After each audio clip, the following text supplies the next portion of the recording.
Welcome sa Dries TV. Kung interesado ka sa ganitong news, huwag kalimutang isubscribe ang ating YouTube channel. Maraming salamat!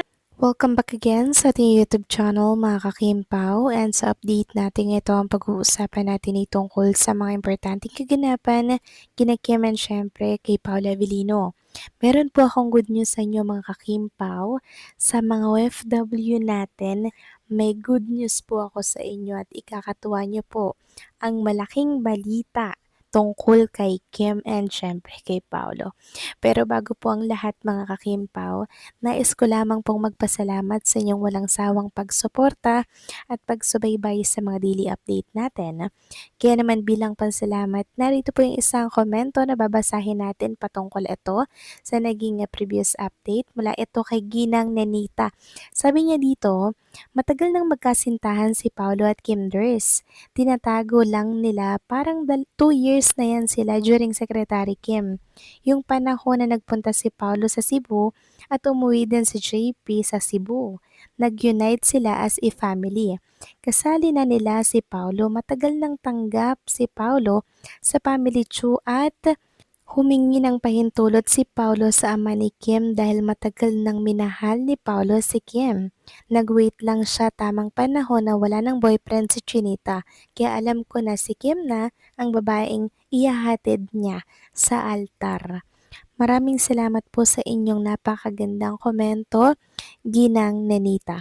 Yes, tama po kayo dyan. Matagal-tagal pong tinago ni Kim and Paolo Avellino ang tungkol sa kanilang relationship.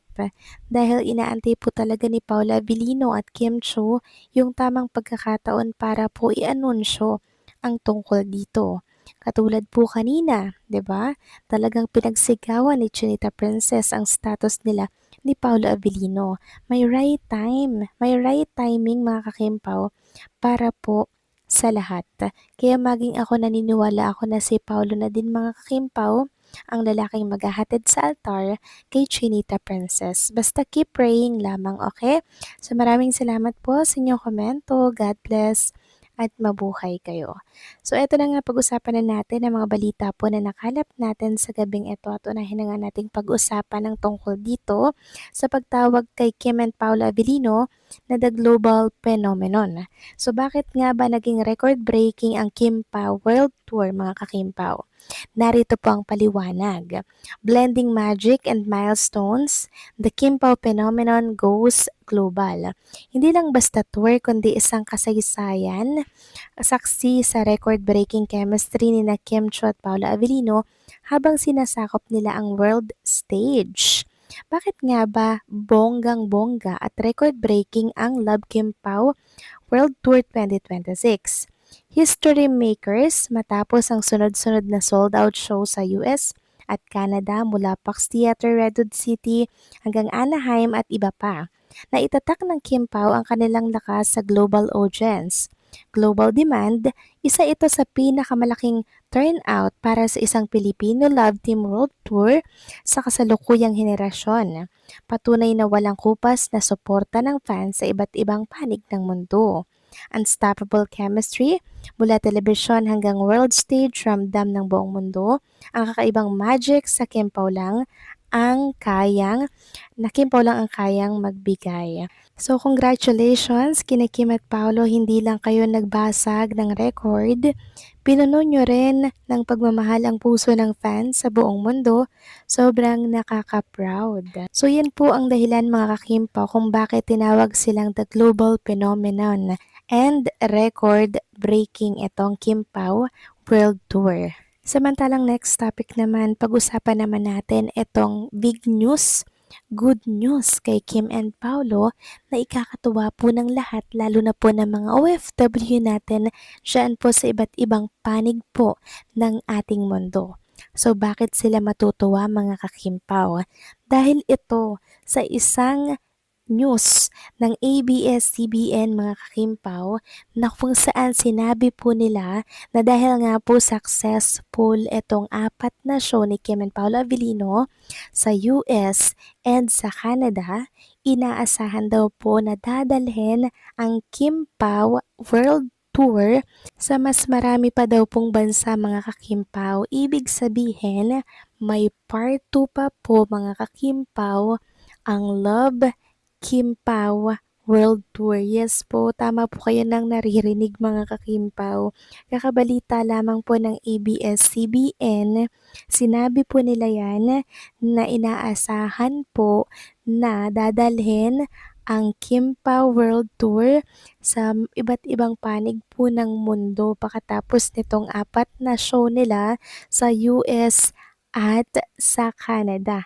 Loud and clear mga kakimpaw. Ibig sabihin, kasado na po ang mga schedule niyan. Pero syempre, hindi pa po i-anunsyo kung kailan. At least alam natin na may part 2 mga kakimpaw. Ito pong world tour ni Chinita Princess and Paolo Abilino. Marami nga po ang na-excite ng todo dito sa malaking balita na to, and hopefully sa Dubai daw naman at sa iba't ibang panig po ng mundo mga kakimpaw. O 'di ba, nakaka-proud lang, kakatapos lang ng kanilang world tour. Pero eto at meron na po agad kinakasa sa iba't ibang panig po ng mundo. Grabe, ang lakas talaga ni Kim and Paula Abilino mga kakimpaw. Ano ngayon yung mga nagsasabi na flop daw po yung show ni Kim and Paolo. Kung flop yan at hindi kumita, sa tingin nyo, gagawan pa yan ng part 2. So, pahiya na naman po ang mga bashers, mga kakimpaw, dahil pinagsisigawan lang naman ng ABS-CBN na kumita po ng mas malaki talaga etong mga ah, show ni Kim and Paolo Abilino sa US at sa Canada. Sabi ko sa inyo mga kakimpaw magkakaroon to ng part 2 pag ganitong positive ang naging outcome ng kanilang 4 na show. Ibig sabihin, pwedeng-pwede talaga na palawakin pa ang world tour ni Kim and Paolo dahil successful nga po ang kanilang show. Wow, congratulations agad-agad kay Kim and syempre kay Paolo Abilino. Sabi nga dito sa EXO, what? Will #Love Kim Pao be brought to other countries too? OMG, please confirm po kapamilya TFC, we're still hoping for a PH leg. Sabi pa ng isa, what a success! Kim Pao made it, hallelujah. Thank you KP for bringing so much joy and thrill to people, especially to our kababayans. So maghanda ng ibang bansa. I'm sure you guys will experience the same happiness the US, Canada did.